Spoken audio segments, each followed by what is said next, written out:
दिल्ली के लाल किले के पास हुए भयावह कार ब्लास्ट मामले में मौतों का आंकड़ा बढ़कर अब 15 हो गया है। इस धमाके ने न सिर्फ राजधानी की सुरक्षा व्यवस्था पर गंभीर सवाल खड़े किए हैं, बल्कि जांच एजेंसियों को भी हाई अलर्ट पर ला दिया।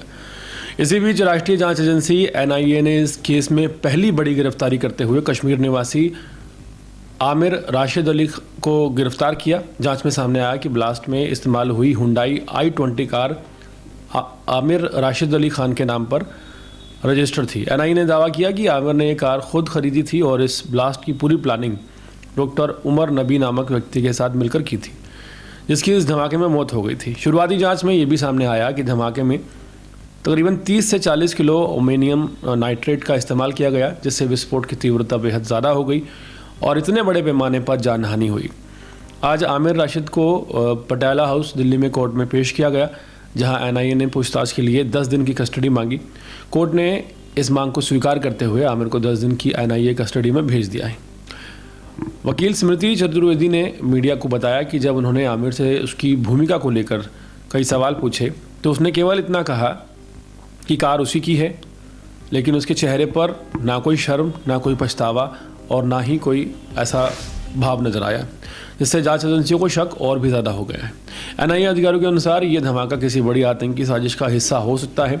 जिस तरह से कार में विस्फोटक सामग्री बरामद की गई, उसे लाल किले जैसे हाई प्रोफाइल इलाके के पास छोड़ दिया गया, उससे ये बात साफ है कि हमलावरों का मकसद भारी तबाही मचाने का था।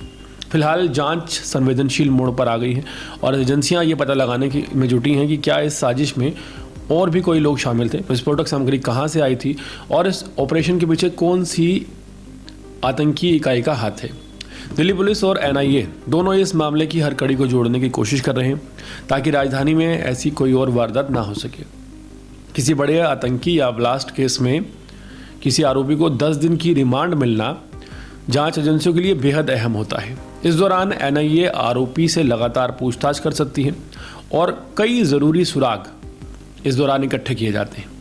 सबसे पहले जांच एजेंसियां धमाके की प्लानिंग, इसमें शामिल लोगों के नाम, विस्फोटक कहां से आया, इन सब पर आरोपी से विस्तार से सवाल करती हैं।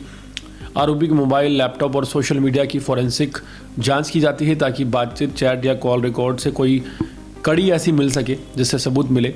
रिमांड के दौरान आरोपी को ब्लास्ट स्पॉट और उन जगहों पर भी ले जाया जा सकता है जहां वारदात हुई, यहाँ कार तैयार हुई, जहां विस्फोटक भरा गया। इससे एजेंसियों को पूरी साजिश की टाइमलाइन समझने में मदद मिलती है।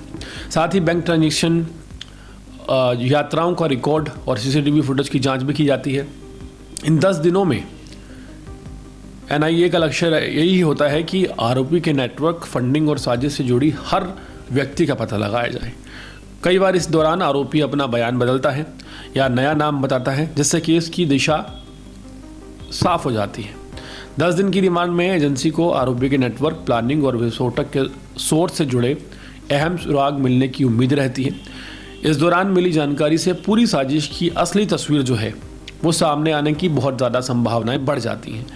तो ये जो 10 दिन की रिमांड की परमिशन मिली है एनआईए को आमिर राशिद अली की, ये वाकई में एक बहुत बड़ा पहलू साबित हो सकता है, क्योंकि 10 दिन बाद फिर पेशी होगी कोर्ट में और 10 दिन में पुलिस और एनआईए मिलकर बड़े खुलासे कर सकते हैं। इस बात में कोई दो राय नहीं।